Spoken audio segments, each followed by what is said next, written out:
Welcome back. Today we are gonna do a super fun video. I just want to talk about 2022 summer trend predictions, some trends that the fashion magazines have been talking about, and these are, I think, the most wearable and the easiest to pull off. There's a lot of stuff going on right now that I'm not a fan of. Micro mini skirt, puke. Y2K fashion, I'm kind of over it. That's never really been my thing. So I'm not like some crazy fashion house. I think fashion is just whatever you like, and it's so subjective, so I don't want to come on here and be like, this is what's trending, and be wrong, and it doesn't matter. I think sometimes in the fashion space it can kind of feel scary to talk about fashion because there's so many people who know more than you, and sometimes I see the comments on other people's trend videos and they're like, actually the trend versus timeless is, and then they go into like this full paragraph and it's like, dude,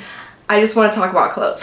So yeah, I'm a little nervous to make this video. So I have pulled a couple trends that I think are the easiest for the everyday consumer. I think sometimes with these trends it's like you have to buy a whole new outfit, a whole new wardrobe, and you know, the average gal doesn't have the money or means or time and energy to do that. So it's kind of easy to just take things from your closet and kind of rework them. So I noticed three main kind of like aesthetics going into the summer, and that is the romantic girl, which I think is very heavily influenced by Bridgerton. We're thinking ruffles, just a very kind of the makeup I have on now is very like Bridgerton inspired, like the glossy lip with the glossy skin, a fluffy brow, just kind of like, who is she? Like the picnic girl, you know. I think that trends every single spring and summer, but definitely with Bridgerton it's being pushed a lot more. And also I think that post-COVID quarantine fashion is really interesting because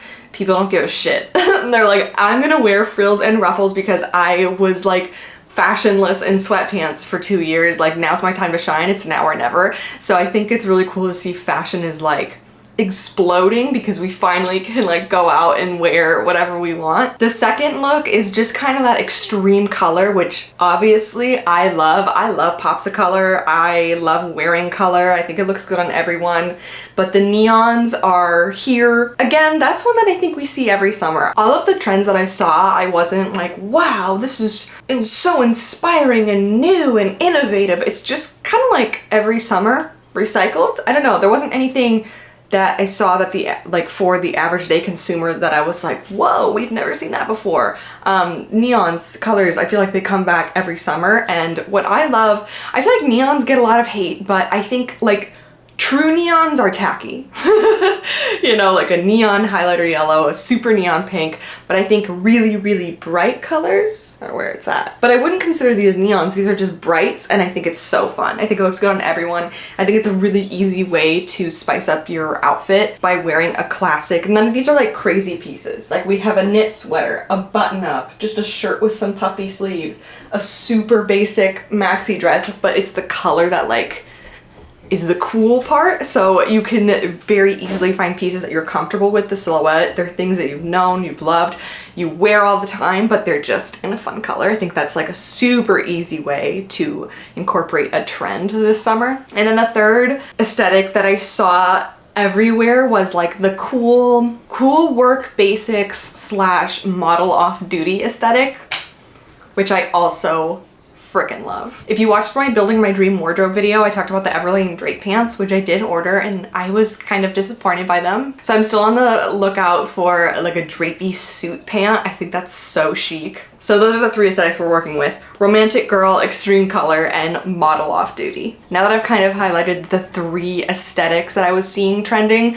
I'm gonna talk about like the individual pieces that I think we're gonna see a lot of right now. And the first is just a basic white tank top. This one kind of is a 2-for-1 because it's kind of that cool, like, it's like a very tame version of the cutouts. We're seeing a lot of like just random cutouts in shirts right now. And this is kind of like dipping your toe in. This is just like a little baby step because it has that neckline that goes in. This is by Everlane. I love this tank. I will link it down below. I wish I would have gotten in a small. I think I might reorder it because I love it so much. This is a medium, but the small would definitely fit me better. But the white tank is taking over. A lot of the people who have done those Vogue videos that are like 7 days of outfits. This is my 7 days of outfits for Vogue.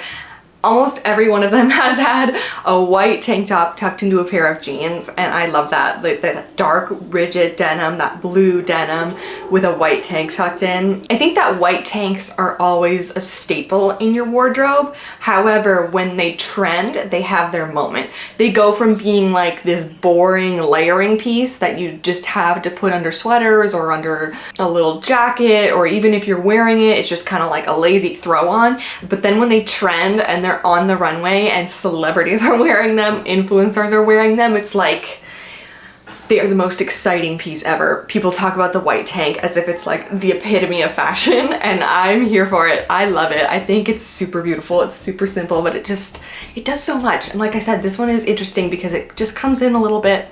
I think this looks good with every chest. I'm here for it. And then, since I talked about it already, the cutouts.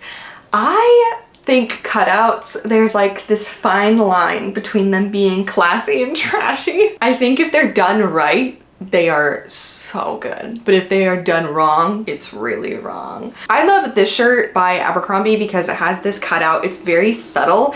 I think a subtle cutout is what I like, unless it's backless, but I don't really see that as a cutout. Like if something's backless, that's really dramatic, but I love that. I don't really see that as like a cutout. I don't know how I feel about these cutouts that are like on the side, on the rib cage.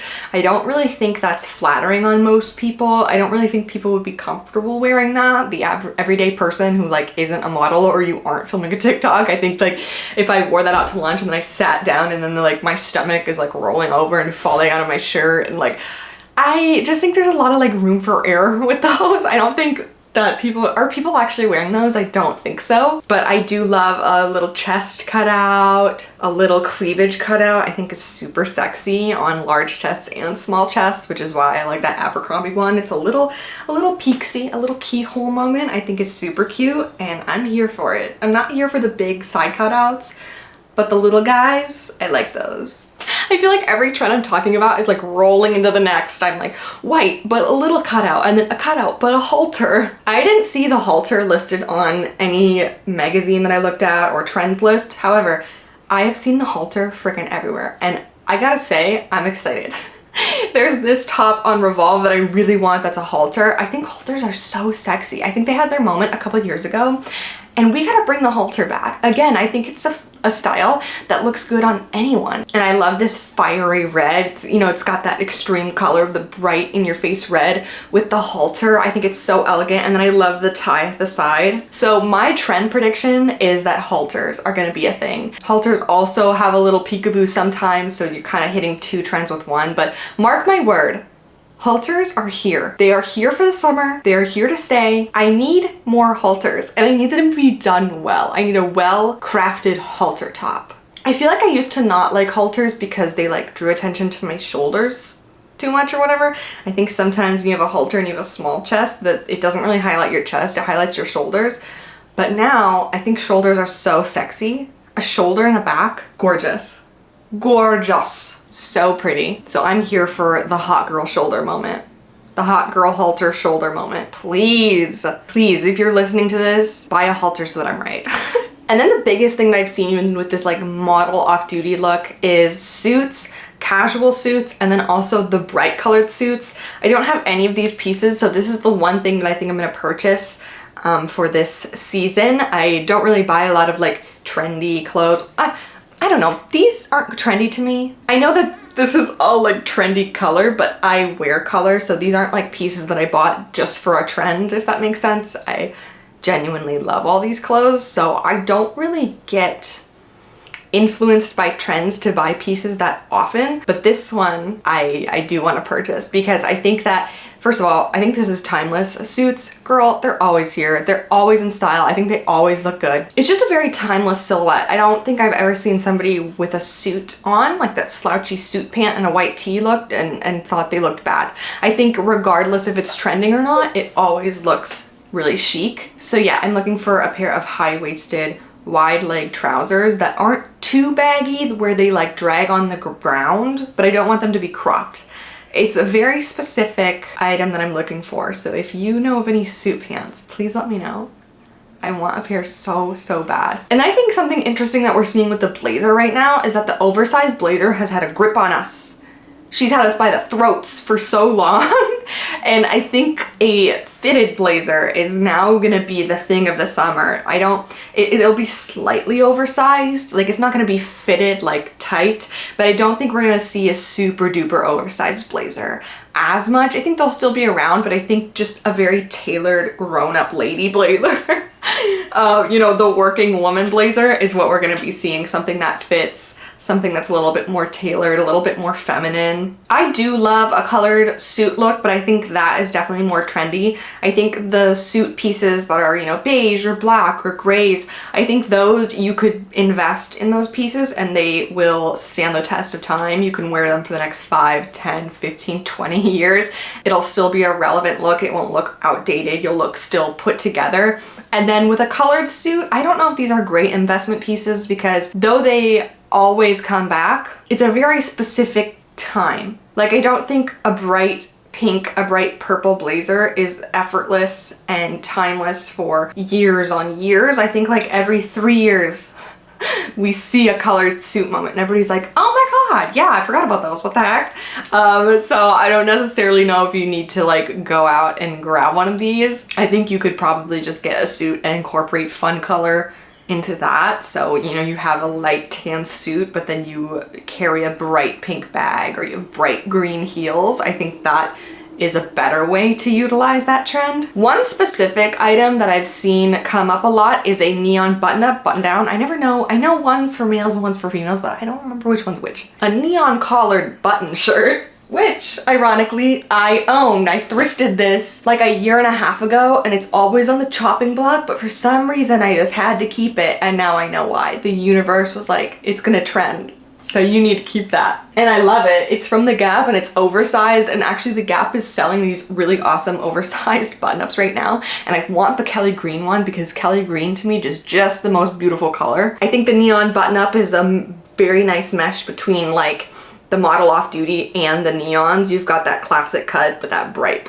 gaudy color. Another thing that I think we're gonna see for a very long time is colored sunglasses, and I have a few just to show. I got these at Target. They're Wild Fable. They're $12. I mean, these are so easy to incorporate because they are so cheap, they are so accessible, and I don't know, I really like these. They aren't too loud, you know, they're just a nice like clear purple color. The silhouette I think is super cute, and yeah, it's a really easy way to zhuzh up your outfit without spending a ton of money. I have those. I have this red pair that I've been meaning to wear, but I just can never figure out exactly what to wear with them because they're red and the frames are red. I got this at like a local beachwear store. Super cute. And then this last pair are also from Wild Fable, but my husband wanted them for himself. They're super fun. And then this last pair is also from Wild Fable. They're super oversized yellow frames. Which brings me to the two colors that are trending. I saw these two colors a lot, and that was yellow and hot pink, which could not work out for me better because I think hot pink is so pretty on me. I am so excited about like the revitalization of color. I think my favorite colors to wear are hot pink, hot orange, Kelly green, and I think yellow is making its way in there. The romantic girl dresses that I think are always super popular, and I don't think they're gonna stop being popular, are the Reformation dresses. I have this green dress that I think is my most romantic girl dress because of the fluttery neckline with the fluttery sleeves, and then it's got that ruffle all the way down.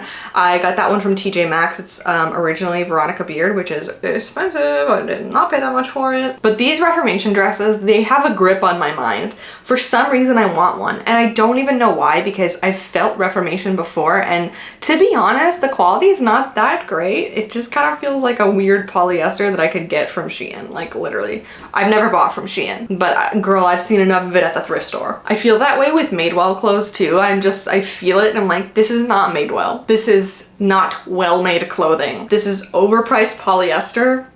Like, at least with like Everlane, it's pricey, but this tee's got some girth to it. This tee is very nice. It's made out of very good materials. The denim is a great cotton, that rigid denim. Madewell stuff, at least the tops, I have never tried on their jeans, but the tops, I'm just like, why is this $75? I don't understand. So the Reformation dresses I think are so cute. They really are. I think they look good on everyone. I think it's just like that cute first date look, you know? I'm always aspiring for that like first date, like I'm just, oh me kind of look. I love that. And that's what Reformation embodies to me. Just the innocent, like the clean, I drink matcha kind of girl, you know? We all want to be her. We do. And then the last specific article of clothing that I don't think I saw represented anywhere, but was definitely a huge spring trend, is baseball caps, which fits really well with that model off-duty look. The blue baseball cap has taken over. That New York, what is it, what team is it? I don't even know. You know the hat. This hat. I feel bad for the first person to wear this hat, and they were like, I am so cool, I'm so fashionable, and then everybody copied them and they're like, no, I started it, let me wear it because it's mine, I thought of it.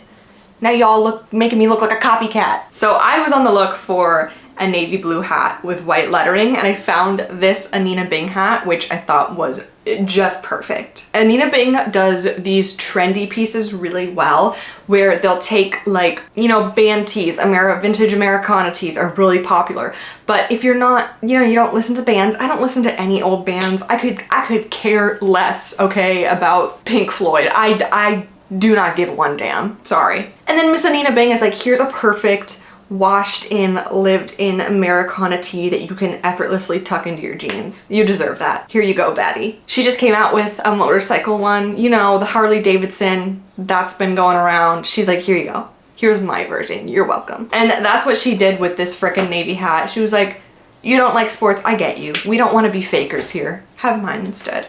But the cap was $50 and I could not pull the trigger on that. That was too much. So when I went home, I went to the Gap outlets with my mom and I found this, which I have this exact hat in white with blue lettering. I love this hat. I freaking love this hat. It gave me the navy blue vibes that I so desperately wanted, and I grew up wearing Gap. I like literally only wore Gap as a child and into adulthood, so it's a brand that is, you know, relevant to me, so I don't feel weird wearing this hat. It's got this, it's just the, you know, classic Gap logo, that kind of collegiate, is that the right word? Collegiate? This hat will be around for a while, and baseball hats in general are so useful. Anytime I leave the house, I literally have on a white tee, a button up, and a baseball hat. It's like my uniform at this point. And then we've also seen green hats, so navy blue and green. I feel like these are the two hats that are just making their rounds because that New York hat also came in green. And this one I actually got from the Target that I work at because I live in Hawaii, so it's the University of Hawaii, and I did do a semester there, so I don't feel like a fraud. But same thing, it is collegiate because it's a literal college, and it's just super cute. I don't wear it here because I feel like it's phony. Does that make sense? Like, I wouldn't want to wear a New York City hat in New York. It would just feel odd. So when I move, she's gonna get a lot of use. I feel like we've all been sleeping on baseball hats. Also, when I bought this hat at the outlets, I think it was only like $9, and then I had Gap rewards, so I paid $196 for this hat. Way better than paying $50 for a baseball cap. And I thought after I got this, maybe I would still like lust after the Anina Bing one. Haven't looked at it once. So you can always find a cheaper version of what you're looking for. And I think because not everyone's wearing this, it makes it a little unique. Like I can follow the trend without it being too cookie cutter. Yeah, that's it for me rambling about some cute fashion trends. I didn't really pick out any of like the trendiest ones because frankly, some of them are just ugly and I'm not gonna wear them. And I am an average person with an average life. And I'm not gonna be wearing like a tracksuit with lace gloves and cutouts all over my body. I think if I had to pick a favorite aesthetic, it would definitely be the model off duty look. I just love that. I think it's so chic, like the going to work, kind of elevated basics, working girl core. Thanks for watching. Hope you enjoyed this new fashion content. Let me know which trends you're the most excited about. I think what I'm the most excited for is slouchy suit pants and halters. Halters are #1. Mark my word, they will be on a list. And if they are on a list, oops, I didn't see it. But let's give our halter girls a moment to shine, please. Okay, yeah, let me know what you're the most excited for down below, and I will see you in my next one.